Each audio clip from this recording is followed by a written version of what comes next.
Bismillahirrahmanirrahim. Assalamualaikum warahmatullahi wabarakatuh. Waalaikumsalam warahmatullahi wabarakatuh. Amin ya Allah, amin ya rabbal alamin. Alhamdulillah, pemirsa di rumah yang disayangi oleh Allah, mudah-mudahan di pagi hari ini kita senantiasa diberi kesehatan dan juga hidayah oleh Allah Ta'ala. Amin ya rabbal alamin. Tema kita, tema yang menggoncangkan hati kita saat ajal datang menjemput. Banyak sekali dari teman-teman kita, kalau ada saudara teman yang lain meninggal, didoakan mudah-mudahan husnul khotimah. Itu doa sebelum seseorang itu dijemput ajalnya oleh Allah Ta'ala.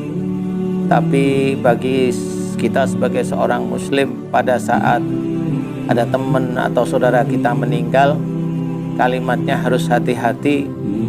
Kalau kita bilang langsung dia husnul khotimah, tidak boleh. Berarti orang tersebut bermain dirinya Tuhan. Ya, tidak boleh istilahnya. Jadi yang tahu kebaikan beneran itu adalah Allah. Jadi tidak boleh kita melihat dari satu sisi, dari sisi Allah, kemudian kita sebutkan bahwa kita manusia, tidak boleh. Ya, mudah-mudahan dia menjadi orang yang soleh, boleh. Tapi kalau kita bilang dia orang yang soleh, tidak boleh. Karena solehan itu hanya di hadapan Allah. Kita hanya mendoakan agar menjadi seorang yang soleh. Nah, saat ajal menjemput ini yang harus kita ketahui, bagaimana kita benar-benar husnul khatimah atau su'ul khatimah itu harus kita rencanakan mulai saat ini. Coba kita fahami satu ayat aja dulu. Wala tulqu bi aidikum ila tahluka. Dan janganlah kamu menjerumuskan dirimu dengan perbuatanmu ke dalam kebinasaan. Jadi dalam Quran ini sudah diceritakan bahwa hampir banyak orang itu binasanya karena perbuatannya. Jadi jarang sekali orang faham bahwa dia itu berbuat itulah yang nanti akan mengantar menjadi kematiannya. Sangat jarang sekali. Nah, disinilah kita sebagai seorang muslim belajar bertakwa kepada Allah Ta'ala. Fahami ayat demi ayat bahwasanya ada orang dan banyak orang meninggalnya itu karena memang perbuatan dia. Berarti kalau perbuatan dia dari mana?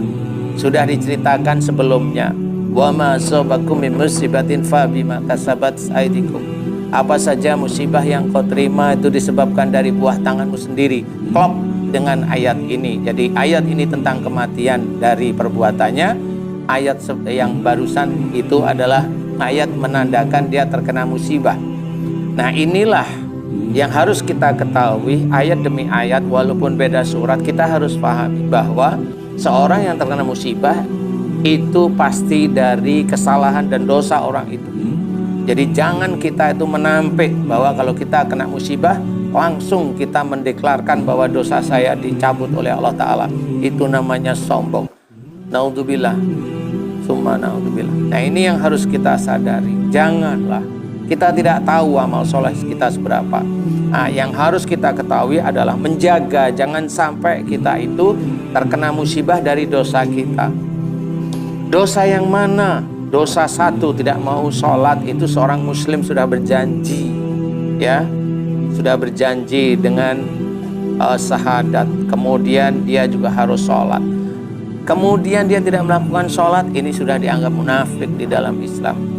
Nah, pada saat dia sholat, sudah sholat, pasti biasanya dia sudah puasa, pasti biasanya dia juga mulai rajin baca Quran.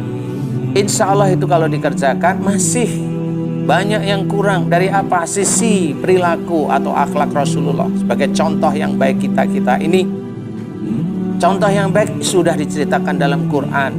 Dalam berkata-kata emang harus lemah lembut, di dalam berpikir tidak boleh suudzon, di dalam mendengar sesuatu yang tidak cocok kita tidak boleh marah.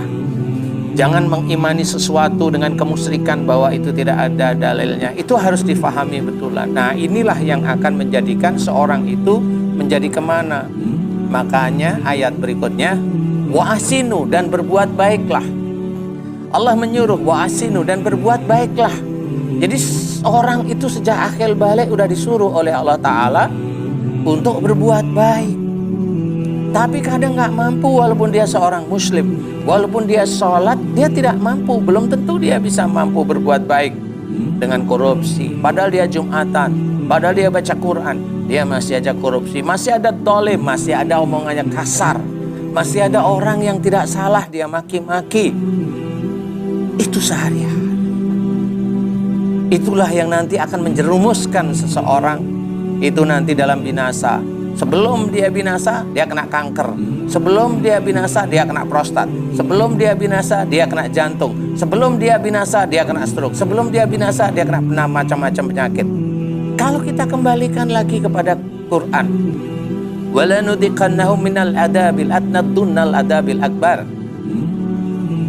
Ini diceritakan bahwa Allah akan memberikan siksa kecil di dunia. Siksa kecil di dunia bagi manusia apa? Sakit.